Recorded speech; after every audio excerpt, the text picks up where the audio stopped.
Welcome back to my channel happy Chhath every one.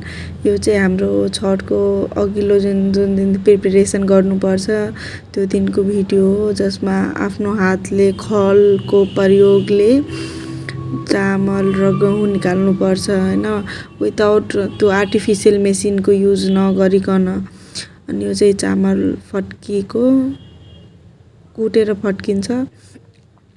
अनि त्यसपछि चाहिँ यो चाहिँ कुटिरहेछ, मम्मी र दिदी मिलेर यो सब कामहरू गरिराख्नु भएको छ।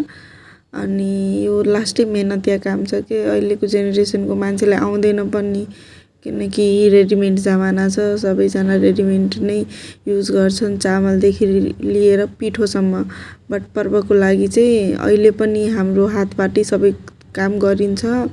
यो चाहिँ गहुँ सुकाएको धोएर पहिला सुकाउनु पर्छ, अनि त्यसपछि यो प्रोसेसहरू हुन्छ होइन।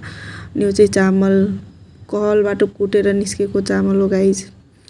अनि त्यसपछि चाहिँ यो भइहाल्यो खिरको लागि।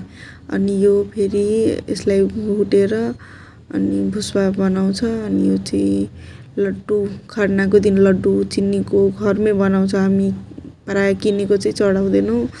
अनि यो चाहिँ ठेकुवाको लागि। अनि यो भुस्वा बनाइराख्नु भएको छ मम्मीले। अनि यसको लागि चाहिँ एकदमै मेहनतिया काम हुन्छ, प्लस ट्रिकी पनि हुन्छ कि भुस्वा बनाउनु चाहिँ। यसमा पाकको ब्यालेन्स एकदम मिलाउनु पर्छ कि, जुन अनएक्सपिरियन्स्ड मान्छेहरूलाई आउँदैन, किनकि गर्न पनि सक्दैन तिनीहरू। अनि यो चाहिँ ठकुवा छनाइरहेछ। हाम्रो घरमा चाहिँ मम्मी एक्लै गर्नुहुन्छ कि सब थोक, हामी साइड हेल्पर हो, तर त्यो चलाउनेदेखि लिएर सबै थोक मम्मीले आफै नै गर्नुहुन्छ, व्रत बसेर पनि गाइज। यसलाई भन्छ जिन। जुन पहिलाको मान्छेहरूको जिन एकदमै स्ट्रङ थियो, अहिलेको मान्छे केही नगर्ने लायकको छ। अनि यो चाहिँ हामी घाटमा गएपछि चाहिँ यो सबै कुराहरू तल राखेर अर्घहरू, अनि वेट गरिरहेको थियो सनको कतिखेर अस्त हुन्छ। खासमा अस्ताउने सन र उग्ने सनको पूजा हुन्छ, राइजिङ एन्ड फलिङ सनको। अनि यो चाहिँ हाम्रो छठ घाट। मेरो मम्मीले 23 सालदेखि व्रत बस्दै हुनुहुन्छ होइन।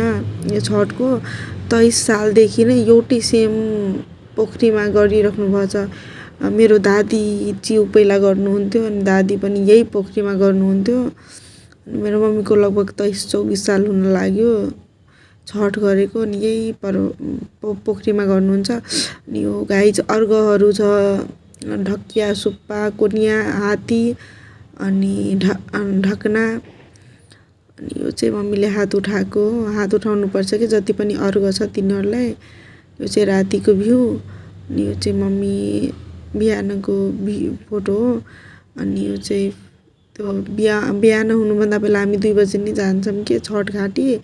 अनि त्यो भिडियो हो। अनि त्यसपछि कस्तो राम्रो, लास्टै राम्रो हुन्छ कि हाम्रो पोखरी चाहिँ। अनि अब यो सन आइसकेको थियो, तर योपल्ट मेघले गर्दा त्यो हेर्न पाएन कि सन। यो चाहिँ मेरो अलि चटक हो। I love फुलझडी।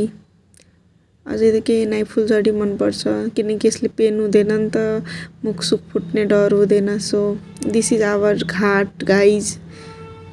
लास्टै राम्रो हुन्छ सजावट हाम्रो घाटको चाहिँ। अनि धेरै ठुलो पोखरी छ हाम्रो निपनियाको। मेरो घर चाहिँ खासमा गोलबजार नगरपालिकाको निपनिया भन्ने ठाउँमा छ, मेरो जन्मथलो।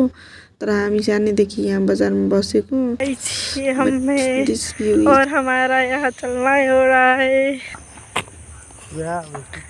बुझाए।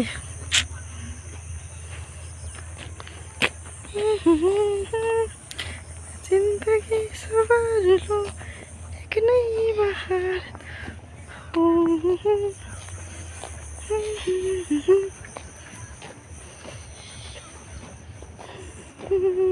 Thanks for watching.